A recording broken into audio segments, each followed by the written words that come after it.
Okey, sebagaimana yang saya terangkan sebentar tadi, untuk grinding proses ada 3 teknik.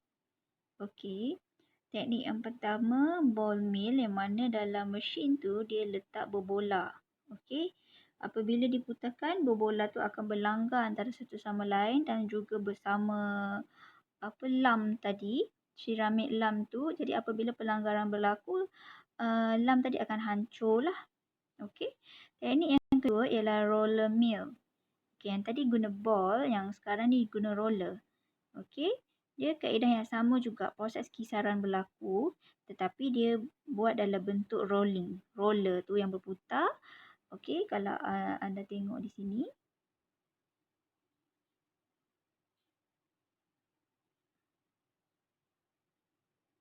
Sorry.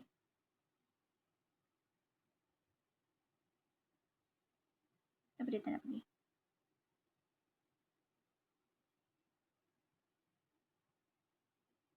Okey, kalau anda tengok di sini. Okey. Ni dia berputar. Dekat atas tu pun dia berputar. Okey. So, roller tu berputar. Putaran tu akan menyebabkan pelanggaran antara lam tu dengan roller tu. Akan menghasilkan sekejap ya. Teknik yang ketiga ialah impact grinding. Okey, di mana halaju tinggi digunakan, mana udara yang berhalaju tinggi digunakan untuk kiranya macam menembak lah, untuk menghasilkan kelajuan. Udara dimasukkan untuk menghasilkan kelajuan. Udara stok ni dia akan berlanggar dengan dinding ni. Apabila pelanggaran berlaku, dia akan menghasilkan serbuk ataupun powder. Okey.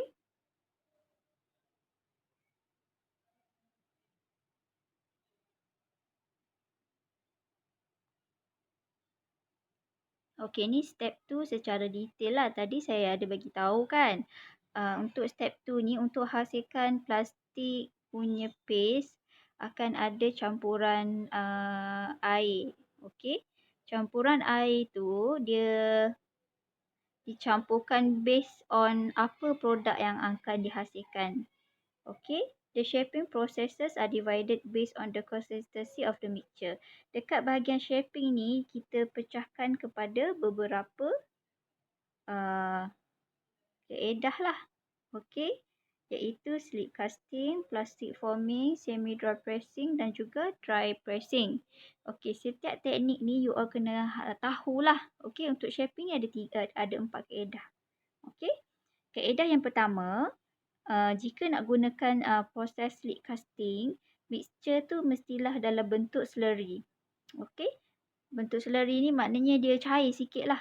Okey, dan kandungan air pun banyak lah.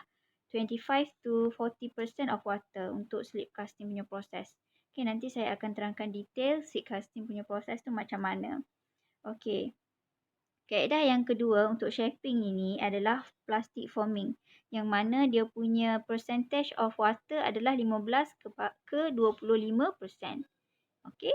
Teknik yang ketiga ialah semi dry pressing, 10 to 15% of water. Okey, tanah liat tu moist tapi dia kurang keanjalan dia, sebab dia dalam bentuk semi dry kan. Dia still ada water content, tapi dia punya struktur tu, paste dia tu tidak liat lah. Maksudnya bukan dalam bentuk plastik, dia keras lagi. Okey. Dan teknik yang keempat ialah dry pressing. Yang ini memang kering dan dia mengandungi kurang daripada 5% air. Dan dia punya paste tu memang tak anjal lah. No plasticity. Okey.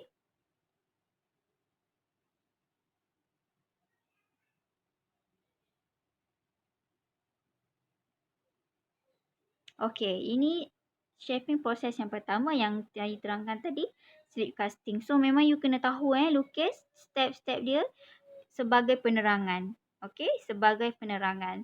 So gambar yang pertama you kena tahu explain lah. Okey, dia panggil slip sebab kita masukkan slurry tadi, that's why dia kena dalam bentuk cair. Okey, dan lebih cair daripada paste-paste yang lain. Sebab untuk kaedah slip casting ni, kita kena masukkan paste tadi. Okey, paste tadi ke dalam mold. Okey, kita tuangkan paste tadi ke dalam mold. Okey, mold tu dipanggil plaster mold. Yang kedua, okey, apabila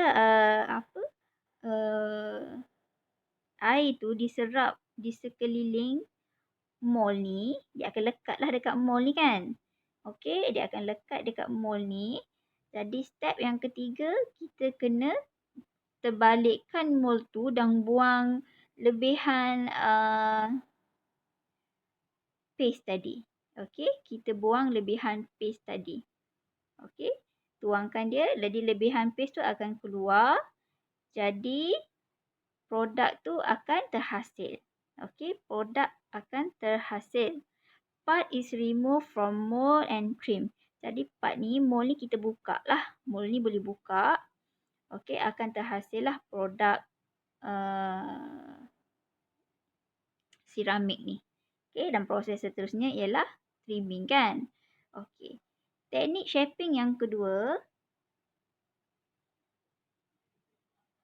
Teknik shaping yang kedua ialah plastic forming. Okey, plastic forming yang mana 15% ke 25% air dicampurkan ke dalam ceramic powder tadi kan. Okey.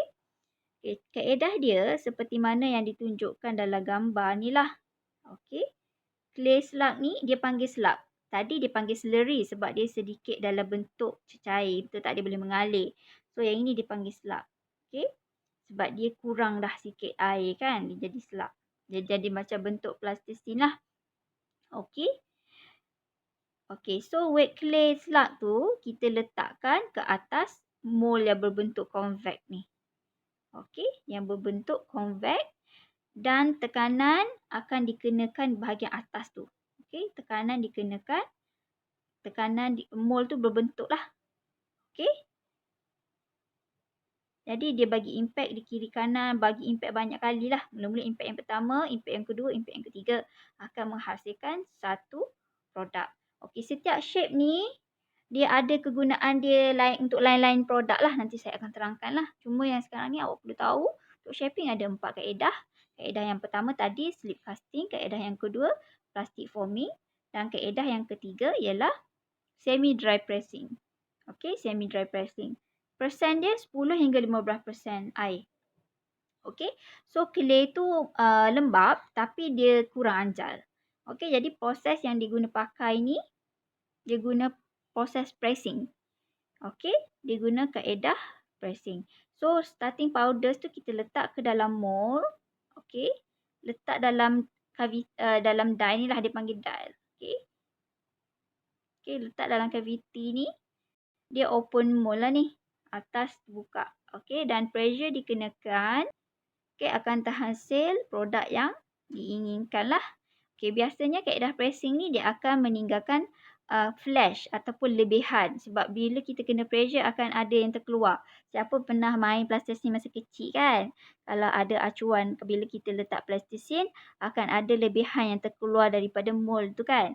Okey, yang lebihan yang terkeluar tu kita panggil sebagai flash. Okey, kita panggil sebagai flash. Okey. Teknik yang keempat untuk shaping punya proses ialah dry pressing. Ni teknik yang kaedah yang terakhir lah. Biasanya untuk dry pressing ni, kaedah dia sama dengan semi dry pressing tadi.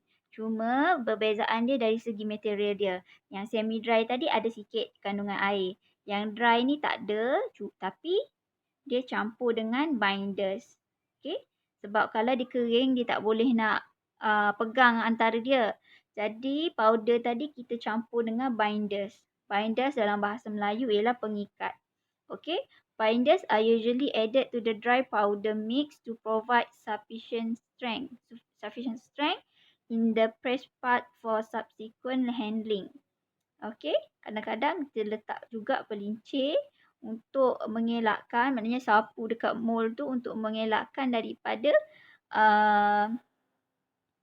paste tadi, dry paste tadi melekat waktu proses pressing. Okey, ini dia saya ada letakkan di sini contoh produk yang kita hasilkan apabila menggunakan teknik dry pressing ni. Biasanya produk yang dihasilkan adalah bathroom tile, electrical insulator dengan refractory brick. Okey. Setiap kaedah shaping ni dia berlainan adalah based on dia punya function produk and produk dia lah nak hasilkan apa. Okey, sebab seramik kan ada banyak jenis produk dia and produk. Jadi kaedah untuk bentukkan dia tu mengikut kepada fungsi dia lah. Okey. Okey, step yang ketiga. Step ketiga, proses untuk menjadikan seramik tadi tak? Yang pertama ialah preparation of powder. Yang kedua shaping kan. Shaping ada 4 teknik. Preparation of powder pun ada banyak teknik kan. Ada grinding and milling. Grinding pun ada pecahan dia. Milling pun ada pecahan dia kan. Okey, step yang kedua, shaping ataupun forming of produk tak. Yang itu ada 4 teknik. Okey, yang pertama slit cast, yang kedua slit cast, yang kedua saya lupa, yang ketiga semi dry, yang akhir sekali tadi dry kan. So you tengok balik nanti. So step yang ketiga yang seterusnya ialah drying. Sebab step yang kedua shaping tadi, ingat tak saya kata sebab kita masukkan air. Jadi kita nak keluarkan air dalam paste tadi. Jadi step yang ketiga ialah drying. Okay. Water plays an important role in most of the traditional ceramic shaping process. Therefore, it serves no purpose and must be removed from the body of the clay piece before firing. Shrinkage is a problem during this step in the processing sequence because water contributes volume to the piece. And when it is removed, the volume is reduced. Okay. Jadi air ni memang mainkan peranan penting kan untuk hasilkan paste tu. Tapi dia tak ada function. Jadi kita kena keluarkan air tu daripada produk tersebut lah sebelum proses firing atau sintering. Proses yang keempat tu kan. Tapi masalahnya bila kita keluarkan air tu akan berlaku shrinkage ataupun kecutan lah. Jadi kalau nak cipta produk menggunakan clay, kita kena tahu dia punya offset lah. Maknanya dari tebal 2mm contohnya, selepas dikeringkan dia akan jadi 1mm. Okey, contohlah. Memang dah kena buat kajian dululah. Sebab air ada dia punya volume. Okey. Jadi bila kita keluarkan dia, dia akan meninggalkan lompong-lompong di dalam struktur seramik tadi. Okey. Okay, so step yang keempat ni, firing ataupun sintering ni amat penting lah. Sebab bila kita keluarkan air tadi akan ada ruang udara kan. Bila air dah dikeluarkan ada ruang udara antara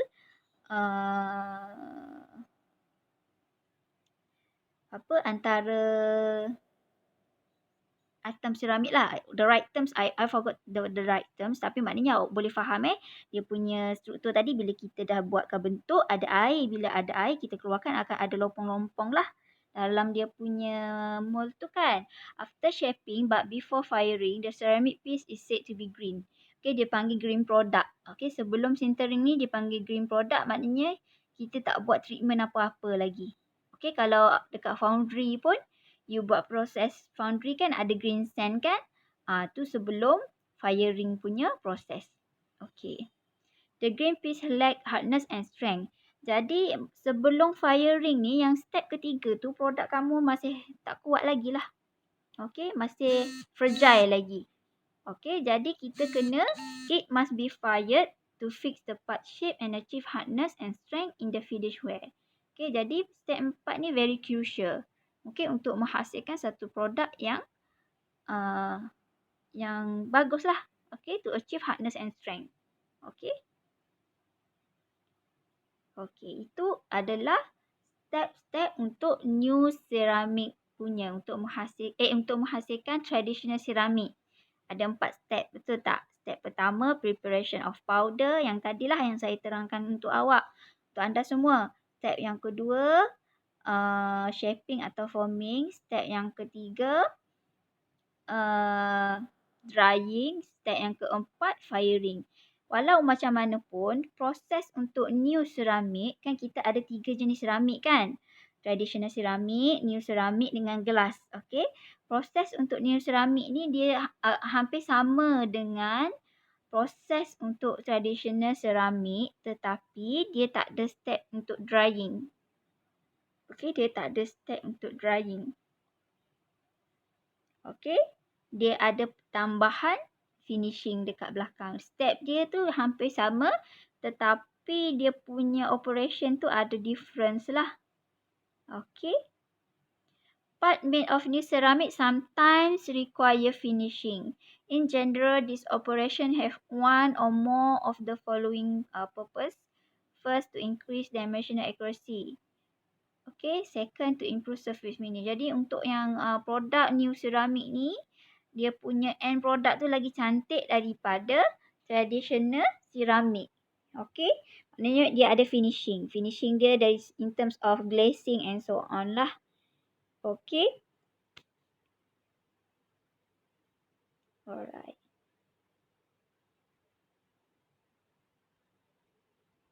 Okay.